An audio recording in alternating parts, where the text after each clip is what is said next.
Hello po, isang magandang araw po sa ating lahat and kumusta po kayo? Ako po si Ate Mel and sa lahat po ng mga nandito po ngayon, welcome po sa channel po natin. No? Dito pinag-uusapan po natin ang iba't ibang klase po ng espiritual. And sa ngayon po, pag-uusapan po natin yung tinatawag po nating feminine or feminine energy. No? And meron tayong tinatawag na masculine, meron din tayong tinatawag na feminine.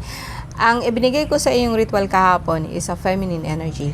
So, kumbaga sa akin, ang mundo po natin consists of yin and yang, babae, lalaki, negative, positive. And tayo, ang tinatawag negative or tinatawag po nating yin. So, kung titingnan po kasi natin sa mundo po ngayon, and remind ko lang po sa inyo guys, no, or way back po, no, sa panahon po ng paggawa, no, and paggawa po ng ating mundo. Yung paniniwala ko kasi guys na is like from the beginning po na nag-umpisa po ako, I want to understand things. No? Gusto kong malaman kung paano niya ginawa ang mundo. Gusto kong malaman kung bakit si Jesus ang pinili niya. Bakit meron tayong Maria? Bakit meron tayong ganito? No? Hindi po siya consist po ng isang relihiyon. And since na ang sa akin is like mahilig po akong mag-research and then mahilig din po talaga ako sa ritual. So, pag hindi ko po siya nakuha, kapag halimbawa nagre-research po ako ngayon, then ganito siya ganyan, and then riritualan ko yan, papasukin ko. And makikita ko talaga po kung ano po ang ibig sabihin po niya. No? Ang ating pitong berhen na tinatawag po nating Amuman, Agiik, Ahira, Aktamti, Aktuab, Animaswa, Abdokam is pinakamalakas po na klase po ng energy na kung saan kapag i-embody mo siya, mapupuno ka po ng light. When I say light, ibig sabihin kapag meron ka pong problema, para pong magkakaroon po siya ng kaliwanagan. And kapag may sumakop po sa inyong itim, kapwa mo babae, itim din siya, pero ang gamit niya is baliktad, so pwede po ikaw magkakaroon ng you will float. I mean to say na hindi ka po basta-basta matitinag. And actually etong pangalan na to is meron po yan, tinatawag po natin na kabal or tinatawag po nating berhen. Yung tinatawag po na alam mo yung belo, meron po niyan. Kaya lang po hindi ko pa ito tapos, no. Gusto kong ipapaliwanag sa inyo para sa lahat po ng kukuha nito, alam nila kung anong ginagawa nila. Ano ang ibig sabihin po ng orasyon na to. Hindi ito Latin. Mga pangalan po ito ng pitong berhen. Alright? Ng mga kanunuan po natin. Now, ang istorya po kasi niyan is just like nung nilalang po yung mundo po natin. Like, sabihin po natin yung Diyos, no? Maraming Diyos, guys, no? Gusto ko lang i-clear sa inyo. Itong Diyos na to, nung bumaba po siya dito sa earth po natin, it's like sobrang dilim pa po, no? Madilim siya. When I say madilim, hindi siya physical na madilim, kundi there is nothing. Ibig sabihin, wala po siyang makikita. Because everything is made just by the mind. So, etong Diyos natin is nang pagdating po niya dito, madilim po siya and kailangan po niya ng liwanag. You know that one, no? So, when God say, let there be light. So, bumaba po, no? Parang kumidlat, bumaba po sila sa lupa. At yun nagiging form po ng isang pitong babae. Pagdating po ng pitong babae, nandoon na po yung lumiwanag na po siya, nagkaroon na po ng liwanag ang mundo po natin. That's the story, no? And I said, gusto ko ng istorya, nakaakibat po ng katotohanan po talaga. Kasi, mahirap kasing gumamit po ng isang bagay kasi akala po ninyo normal lang po ito. Hindi po ito normal, no? Hindi po ito natural na mga pangalan. Pangalan po ito ng pitong berhen. And gusto kong i-remind sa inyo na kahit hindi ka po Katoliko, as long na embody mo to, magkakaroon din po ikaw ng light. As I said, this is the light of the universe. Female. Anong sabi sa babae, sa pamilya? Ilaw ng tahanan. Di po ba? Eto na yun. And ang nangyari po sa mundo kasi natin na yun, kabaliktaran na po. Bakit? Kasi sinosuppress po nila ang mga babae. From tradition to tradition, ang baba po ng tingin nila sa ating mga kababaihan. Lalong-lalo na pagdating po sa simbahan. Nakakita ba kayo ng paring babae? Hindi po, di ba? madre, yes. Pagkatapos, anong ginagawa nila, no? Hindi ko na tatalakayin dito, guys, no? Kasi I know what they're doing. Now, ngayon po, parang pagdating naman po sa tahanan, lahit susundan mo kung anong gusto ng asawa. Huwag kang magtrabaho, dito ka lang sa bahay, ganito nga, ganyan. Ang lalaki, malaya po siya, maghahanap buhay siya. Ikaw, magre-raise ka po ng mga child, ng mga bata, ganun. Then, in the long run po, guys, nakalimutan mo na kung sino ka, kung anak ko, kung anong pakay mo dito sa mundo. And then, mayroon pa yan na talaga pong grabe po ang suppress po ng asawa sa kanila, no? And, mind you guys, lumaki po ako sa ganun, no? Kasi ang ama ko, nakikita ko sa ganun. And, kaya nga sinabi ko sa sarili ko, never po ako magpapa-ulipon sa Bisaya, na magpapa-ulipon sa usalang kalalaki. Never po. Although, mahal na mahal ng nanay ko yung tatay ko, pero parehas po sila, parang siraulo. Well, I'd say that talaga po. No? Kasi as a child growing up, na lagi po silang nag-aaway, pagkatapos na nagtatabi, dumadami yung mga anak nila, tapos hindi nila napapaaral. Ano po ba ang sasabihin ko? All I say is just, I'm so thankful po sa aking mga magulang kasi binuo po ako. Okay? Nabuo po ako. But definitely, I'm not from them. No? Iba po ang aking ama, iba po ang aking ina. And until now, no, it's just like, I'm not saying na mahal na mahal ko ang aking mama, mahal na mahal ko rin ang aking ama. But then yung nakikita ko baga, so parang alam niyo yung si Buddha, anak po siya ng hari at reyna. Pero nung lumabas po siya sa palasyo nila, nakita niya yung totoong kamugtakan, o sabi po natin na totoong katayuan po ng ating mga Filipino, katayuan po ng mga normal na mamamayan, basta sobrang paghihirap. So nagtataka siya, bakit ganito? Ano ba ang privilege niya? Di po ba? No. So marami kasi nga po masyado pong ang mga elders ko masyado pong po sa Katoliko. Sa simbahan. Masyado po silang degma sa simbahan po. So, ang sa akin po is just like, okay lang naman po na magsimula ka kung saan ka nanggaling. But don't stop there.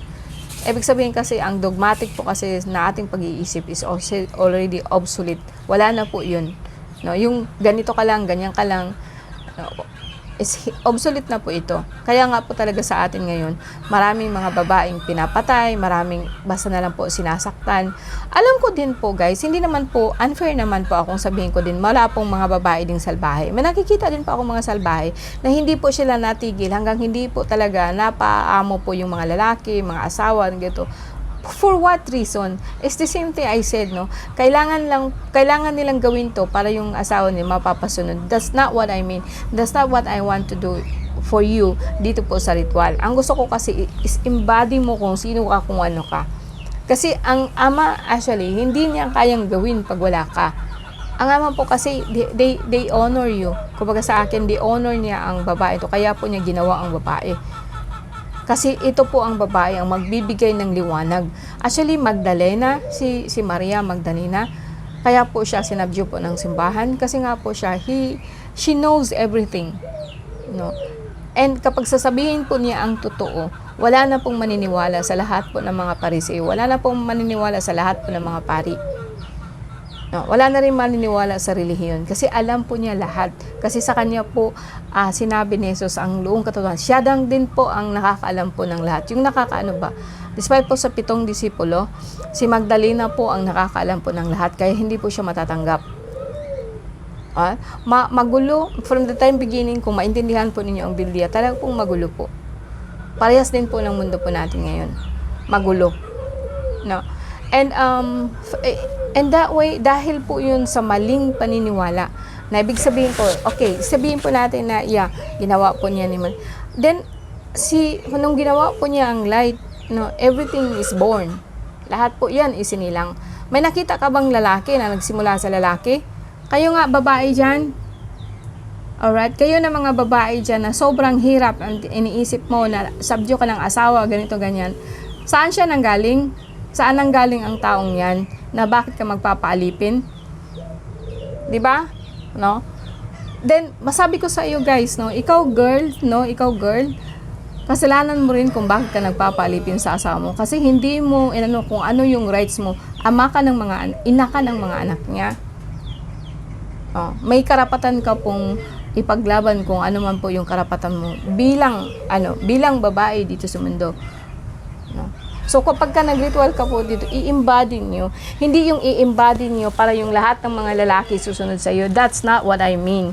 When I say that, i-embody po ninyo ito para po magkaroon po kayo ng katiwasayan sa pag-iibig. Meron po kayong pagmamahal sa iyong sarili. Magkaroon po kayo ng confident. So when you talk to anybody, kahit sa negosyo mo, sa kasosyo mo, sa ano mo, you know you're right. You know na alam mo yung worth mo. Kasi ang mga babae kasi ngayon, they feel worthless. Hindi nila pinapahalagahan kung ano po ang kakayahan po nila. Kaya po tayo nagkakaganito. Tayo po supposed to be ang maggabay sa lahat po ng mga kalalakihan, sa totoo lang. Kasi kung pababayaan mo sila, they will run havoc. Pero dahil po, tayo po talaga ang nakakaalam. Pero yan po ang dahilan kay in a long tradition po sa atin, na wala po ang lakas ng ating kababaihan. So sa akin, i-embody mo siya like the formen amumam agiik ahera aktanti akto animashwa abdukam. Parang ang chakra mo dito sa likod, magbubukas po yan. Magbubukas po yung kundalini mo sa likod. Kapag paulit-ulit mo siyang pag-align po ang inyong chakra sa likod. Pag nag-align po ang chakra niyo sa likod, guys, naturally po talaga pong mag-glow ka. And hindi lang po yun dahil ang asawa mo magiging mabait sa'yo. Kasi when you glowing, parang ang pakiramdam po mo sa sarili mo is just you can do everything.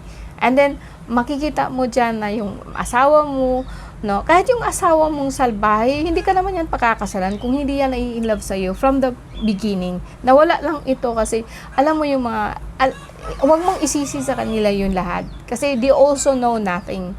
Wala din silang alam. Kumbaga sa atin, ang program kasi sa ating mind is so much po talaga. Kailangan po nating makawala. Kaya nga po, talaga kung nagre-rebelde tayo kapag meron tayong restriction na hindi ka pwedeng gumawa ng ganito, ganyan, nagkakaroon po tayo ng rebelde because we are supposed to be free. And in fact, yung katawan po natin, imprison na us na itong katawan po natin is limited, pero actually yung mind, yung puso mo is unlimited. That is the true meaning of Alpha and Omega. Ibig sabihin po na yan, you have no beginning and you have no end. Just like the Father, just like the Source. I don't call it the Father, I don't call it Diyos. Ang sa akin is the Source, the universe, the entire universe. And then, same thing with feminine energy. Kasi hindi ka pwedeng magdasal or sabihin po, i-embody mo yung pagiging action mo lang. Kaya nga may mga tao na maalala po ninyo guys kung bakit nagtitiyaga akong ipaliwanag sa inyo. You are female, you are male. Mas malakas po ang male energy mo sa birthday mo is like pag marami kang puro ka lang gawa at wala pong nangyari. Puro gawa ka lang po ng gawa, pero wala pong nangyari. Bakit? Kulang ka po ng feminine energy, kulang ka po ng imagination, hindi mo iniisip kung para saan ang mga ginagawa mo. You don't see the end. You only see it what you are doing. Kung gusto mo siya, okay, gawin mo siya, pero hindi mo alam kung bakit mo siya ginagawa. Hindi mo nakikita kung ano yung nun. So, when you understand things, mas maganda siya, di po ba?